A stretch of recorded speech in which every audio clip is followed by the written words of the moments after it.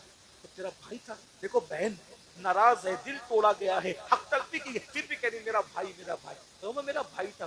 اور تم کیسے جانتے ہو میرے بھائی کو؟ کہا کہ میں مکے کا رہنے والا ہوں, اس کا انتقال ہو گیا. رو پڑی, میرے بھائی کا انتقال ہو گیا, افسوس افسوس. پھر کہا اسی نے مجھے بھیجا ہے, میں تمہارے پاس آیا ہوں, بتاؤ اس کے بارے میں کیا ہے.